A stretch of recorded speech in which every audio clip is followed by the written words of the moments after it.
Hi, it's Cami, and this is a very exciting day.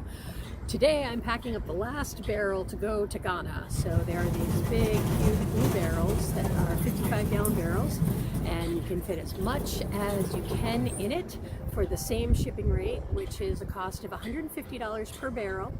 And $30 for the actual physical barrel to purchase it from the company. So it's $180 a barrel times 4, which is $720, which is what we're looking to raise today to ship about 800 pounds of baseball equipment to kids in Ghana who stitch baseballs back together with embroidery thread, because there's no stores that you can just go buy a baseball or go buy cleats. And they are the only program in Ghana that actually encourages girls to play baseball. Now, as we know, it's very, very common for people to have boys baseball programs and girls softball programs, but this is the only program in the entire country of Ghana, perhaps in all of Africa, that says yes, girls can play baseball too. And so we said we are happy to support you in your efforts and sending you equipment. And we've had some amazing donations from Pitch Perfect and from the Mountain View Little League and from individuals. So that's amassed all this equipment, and some of it is going to the country of Belize, but fortunately we have a contact in Chicago who ships stuff to Belize on a monthly basis, so we just have to get it to Chicago instead of Belize. So that shipment is around $300. So $720 plus $300, and then a little bit of extras to buy to put in there, like practice balls, cones, line-up card books, scoring books, things like that. So we just need a little bit extra for the expenses, and there is a potential that once the equipment gets to Ghana that they may charge some sort of duty or some sort of customs fee, because the shipper told me, who specializes in shipping things to Ghana, that if you're shipping more than one of any particular item, the assumption is that you're importing it to sell it. So we're shipping, 24 baseball bats.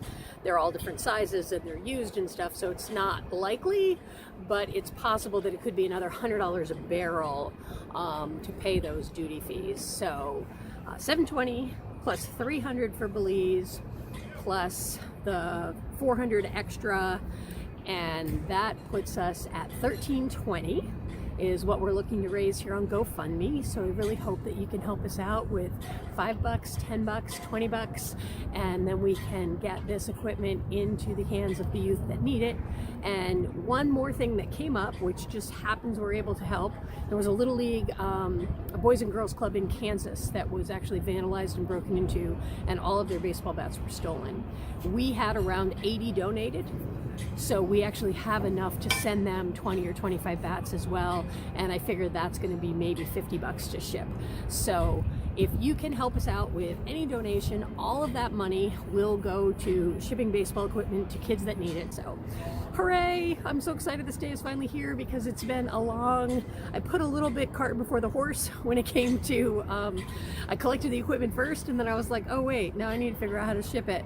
But I knew I could figure it out. I knew some people that shipped some stuff to Ghana earlier, or late last year, and unfortunately they just took it to the post office, and it was 4 small boxes, and it was $1,200 just for 4 small boxes of equipment, and we're able to send them so much more for actually less money, with these lovely shippers that do this for a profession, United States to Ghana donations. So thank you, and please make your donation. Please share this campaign. Please let people know what we're doing, and we'd like to do much more. So if you know somebody, if you work for a Little League and you have extra equipment lying around and you need it to go somewhere, hit me up and we'll see what we can do. All right, thanks again. Bye. While in Korea for the 7th Women's Baseball World Cup, we were struck by many things. One of the most glaring was the disparity in equipment between teams. Team USA, for example, had new and matching everything, while Team Pakistan didn't even have baseball socks to wear. And they had to pause every 12 pitches in batting practice to pick up the practice balls because they only had 12.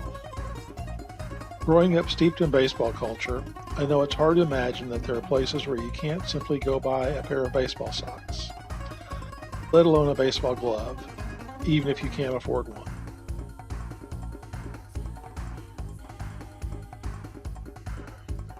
we decided to start a foundation that would collect and distribute baseball gear to programs that requested. Our only rule at this point is that they invite, encourage, and include girls in their program. The first country that reached out was Ghana, followed quickly by Nepal, Malaysia, Mexico, Pakistan, and the Dominican Republic. We expect to hear from more countries and programs as momentum builds. Equipment drives and distribution is phase one. Future phases will focus on sponsoring in-country coaching and skills clinics, and eventually building fields where they are needed most. But it starts with socks. For the love of the game,